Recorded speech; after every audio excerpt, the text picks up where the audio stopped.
That night, under moonlight, Ferrara and Ethan spoke alone, away from Krell's sleeping place. The air was quiet, but heavy with everything unspoken. "I was raised to expect a political match," Ferrara said, "a bonding arranged for power." Ethan watched her carefully. "And now?" "And now," she said, meeting his eyes, "I see how Cobalt responds to you without chains, without fear. That changed how I see everything." Ethan nodded slowly. "On Earth, we say, the heart wants what it wants." Ferrara's expression softened. "Your heart has wisdom." They moved closer, and when they touched hands, Ethan felt the attunement symbols on his skin glow faintly. Ferrara seemed to feel it too, inhaling sharply. "The resonance," she whispered. "It's building." In the distance, Cobalt lifted, his head and rumbled, not angry, but steady, like he was guarding them from the dark. They returned to camp, and Ethan noticed Cobalt had grown again. The Guardian's shoulders rose higher, and his eyes looked older somehow, like something ancient was waking inside him. At dawn, they reached the wilderness sanctuary, a basin surrounded by towering stone monoliths and a circular structure of luminescent stone. Ethan felt relief until he saw scorch marks and broken debris scattered across the approach. "Something's wrong," Ethan said. Ferrara's voice turned cold. Vex Krell crouched near the damaged stones. "The energy conduits are disrupted. Without them, the sanctuary cannot channel the right." Ethan examined the broken parts, and recognition struck him. "These conduits, they work like stabilizers. Like systems we use for deep space fields." Ferrara blinked. "You can repair them?" "I think so," Ethan said. "But I need tools and conductive material." Ferrara removed a band from her arm. "Vidium alloy," she said. "It is used in sacred artifacts." Ethan took it carefully. Perfect. Worked fast, hands steady. Ferrara assisted, holding pieces, translating symbols, watching Ethan with growing respect. Each time their fingers brushed, the symbols on their skin pulsed softly, and Ethan felt that strange resonance tighten like an invisible thread. Then the ground shook. A distant roar echoed through the trees. Dust clouds rose, Vex's forces. Ferrara said another sound. "Command to gravity engines from the opposite side." A transport descended, bearing the royal insignia. Ferrara stared. "My father?" The doors opened and elite guards emerged, led by Commander Thalos, the Sovereign's trusted advisor. He knelt, Princess Thalos said. "The High Sovereign sends his protection. He has known of Krell's research, suspected the truth, but tradition chained him." Ferrara looked stunned. "He knew." "He suspected," Talos replied, "and now he chooses action." Ethan spoke quickly. "The sanctuary needs repairs before Vex arrives." Thalos nodded. "We will assist." The guards formed a perimeter. Ethan finished the final connections. Cobalt positioned himself at the entrance, now fully adult, nearly 4 meters tall, a living wall of blue power. The sanctuary stones began to glow in response to him, faint at first, then stronger. Suddenly explosions rocked the perimeter. Talos rushed in, armor scorched. "Vex attacks with bound guardians," he reported. "Corrupted bonds. They're forcing them like machines." Ethan's chest tightened as he saw blue-furred shapes moving with dull eyes. Unnatural obedience. "I need minutes," Ethan said. "Just minutes." "I will buy you time," Ferrara said, drawing her weapon. Ethan started to protest, but Ferrara stepped close and pressed her forehead to his, for a brief second a silent promise. "Finish your work," she said. "I will protect what we're building." She turned and ran to the perimeter, silver hair flashing under twin suns. Moving with fierce skill beside the guards, Ethan forced his hands steady and made the final connection. The sanctuary lit up. Patterns spread like living light across the ancient floor. "It's done," Ethan shouted. Krell hurried to the platform. "Then the rite must begin now." The Guardian reaches critical saturation. Cobalt's fur crackled. With controlled energy, it wasn't changing anymore in size, but power rolled off him like heat. Ferrara fought her way back toward the entrance. A bound guardian lunged, but Cobalt intercepted it with terrifying speed, pushing it back without, killing it like he understood something deeper than rage. Ethan grabbed Ferrara's hand. It's time. They stepped onto the central platform. The sanctuary expanded a dome of shimmering light, pushing back attackers like a wave. Inside the dome, the world became quiet. Battle sounds faded. Only Ethan, Ferrara, Cobalt, and the glowing symbols remained. The bond requires complete surrender, Ferrara said softly. No lies, no masks. Ethan nodded. I've been ready since I found a tiny blue creature in a collapsed chamber light years from home. Krell stood at the edge, voice steady. Focus. Synchronize. Let the resonance stabilize the guardian. Ferrara took a vial from her necklace. Essence of the first guardian, she whispered. She traced luminous patterns across Ethan's skin. Where it touched, Ethan felt warmth and clarity, as if his thoughts were lining up into a single direction. Ethan repeated the patterns on Ferrara's skin carefully. The symbols glowed brighter. Their breathing matched. Their heartbeat seemed to fall into the same rhythm, and they stood together, hands linked, foreheads touching. They didn't need to speak much. They chose each other openly, without control, without manipulation, Sanctuary responded. Light surged through the monoliths. The dome brightened. Cobalt released a deep, resonant rumble that shook the stones. Ethan felt Ferrara's emotions brush against his fear, hope, determination, and something tender. He felt her memories in flashes, and she felt his. Not as words, but as pure understanding. The bond formed like a bridge. A blinding wave of light washed outward from the sanctuary, rolling across the battlefield beyond. Bound guardians froze, their dull eyes flickering. Then returning to natural ice-blue luminescence, one by one they shook themselves like waking from a nightmare, then turned toward Ethan and Ferrara with recognition. Krell's voice trembled with awe. The resonance has freed them. But the victory didn't last long. Lord Vex strode forward. Through the confused ranks, rage twisting his face, he held a metallic device in his hand, humming with a high-pitched whine. You think you've won? Vex snarled. If I cannot control the Guardians, no one will. Ferrara stepped forward.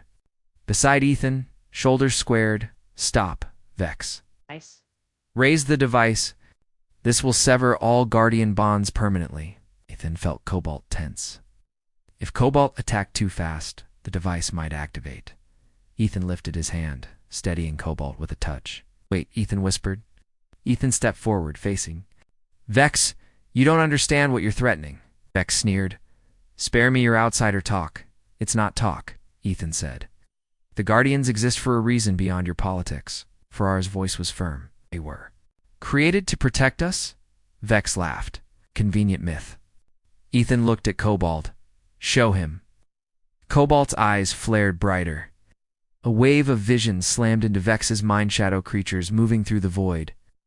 Ancient predators between stars, and the Guardian's true purpose, to sense them, fight them, and hold the line when darkness returned. Vex staggered, shaking, his fingers loosening. The device slipped. Ethan lunged and caught it before it hit the ground. He forced the power down, disarming it with shaking hands, praying he did it right. Vex stared, pale and horrified. Those things, they're real. Krell stepped forward. The texts call them Void Hunters. The first Guardians were engineered. To detect and combat them, Elos approached, voice loud and official. Lord Vex, by order of the High Sovereign, you are relieved of your position and placed under guard for treason. As guards seized Vex, the sanctuary dome slowly faded, revealing the battlefield now quiet and stunned. Freed Guardians gathered around Cobalt, communicating in low rumbles and subtle movements. Cobalt stood tall, calm, a leader now, not just a creature Ethan rescued. Ethan turned to Ferrara, hands finding hers without thinking. What happens now? Ferrara's expression was steady, but her eyes were soft. Now we rebuild. We tell the truth. Change everything. 6 months later, the great hall of Viridia's royal palace was filled with voices and bright ceremony. Vidians of all ranks stood beside a small human diplomatic delegation from Earth. The alliance was real. It was public. It was historic. Ethan and Ferrara stood at the center, wearing robes that blended Vidian elegance with human design. The faint bonding symbols still glowed on their skin where the fabric didn't cover. Ethan leaned close to Ferrara and whispered, "Ambassador? Chilton looks like he might faint every time a guardian walks by." Ferrara laughed softly. "Can you blame him? You were not calm when you first saw Cobalt at full size." Ethan smirked. "Cobalt was the size of my palm when I met him. That's a little different." As if summoned, Cobalt entered through the great doors, now more magnificent than ever.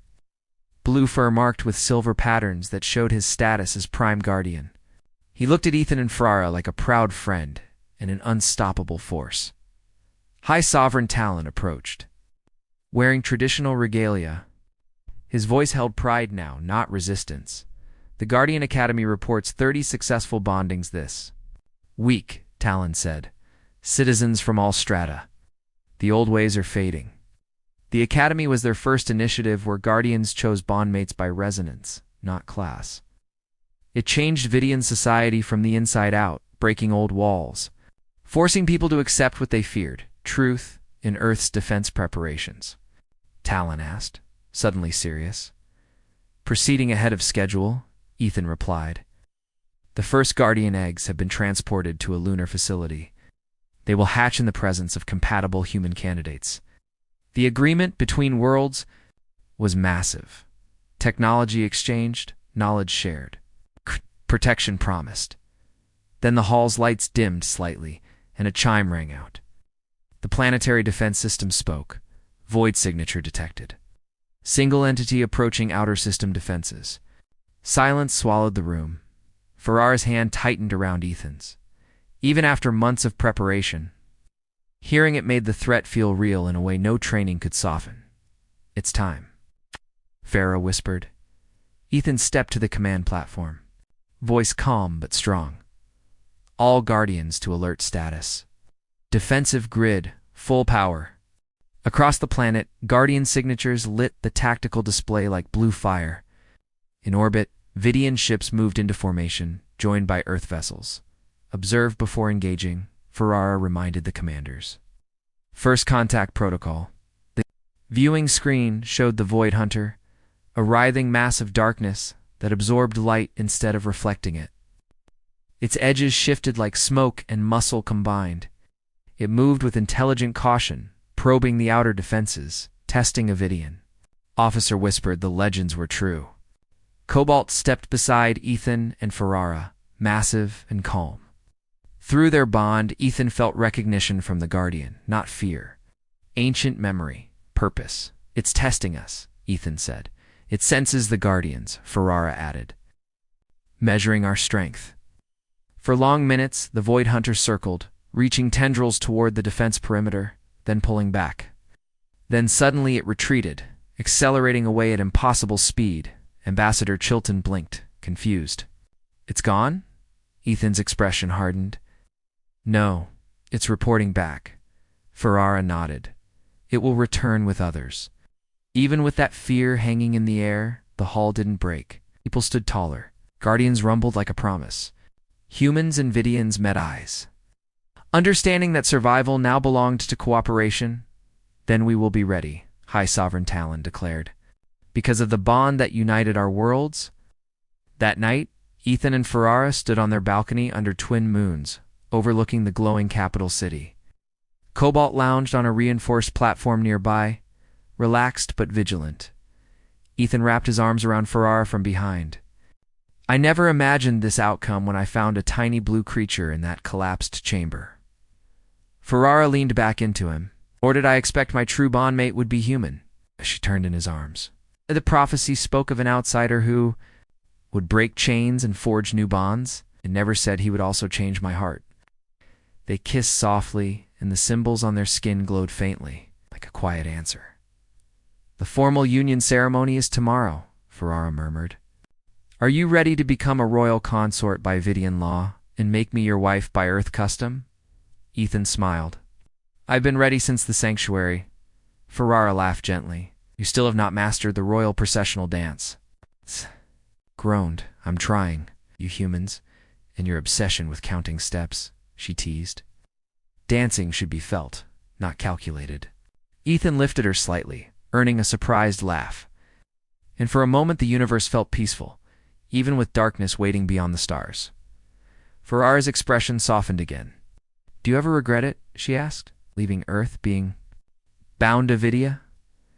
Ethan looked at her with absolute certainty. Not for a second. I found more than a guardian in that collapsed chamber. I found my destiny. Ferrara touched the symbol over his heart. I found a human who showed me true. Strength is not control. It is partnership. Ethan kissed her forehead. Whatever comes next, we face it together. Together, Ferrara agreed.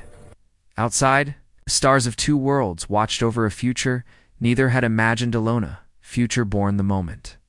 A human chose to save a tiny blue creature in the middle of a storm, and that single act forced a princess, a planet, and an entire civilization to rethink everything they believed about tradition.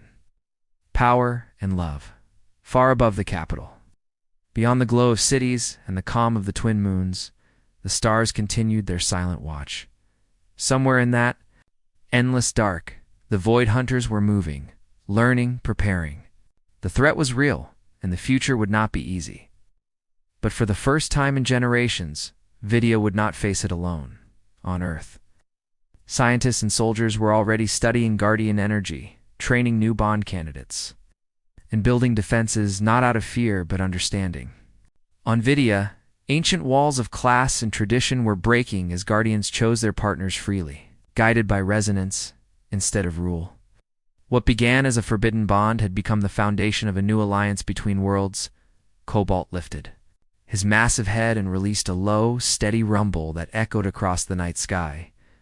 Not a warning, but a promise. He was no longer just a guardian born of ancient design. He was a bridge between species, living reminder that destiny does not always follow bloodlines or laws, but choices.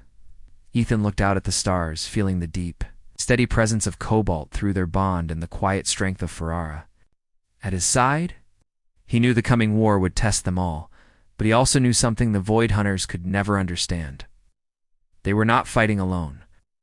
They were fighting together, and when the darkness returned, it would not find divided worlds. Waiting in fear, but united civilizations standing side by side, human, Vidian, and Guardian as one. Because sometimes, the fate of galaxies does not begin with armies or empires. Sometimes it begins with a single choice. A human in a storm, a wounded creature in the dark, and the courage to protect what others would have used. The end. That night, under moonlight, Ferrara and Ethan spoke alone, away from Krell's sleeping place. The air was quiet, but heavy with everything unspoken.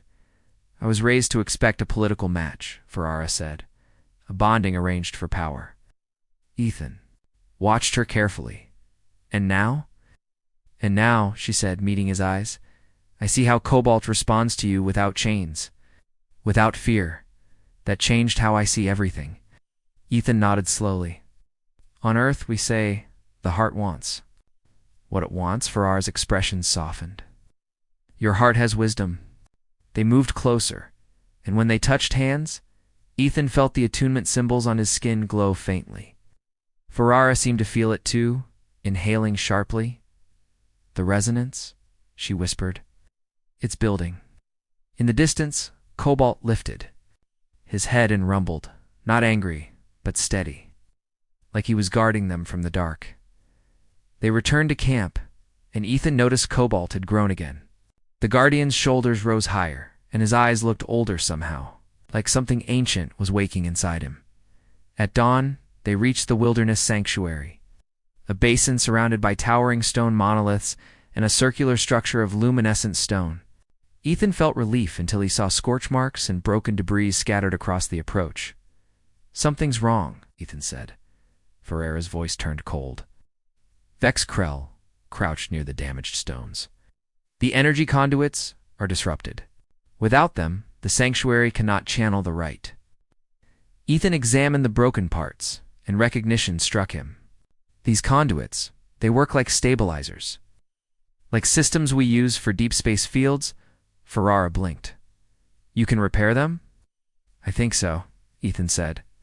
But I need tools and conductive material. Ferrara removed a band from her arm. Vidium alloy, she said. It is used in sacred artifacts. Ethan took it carefully.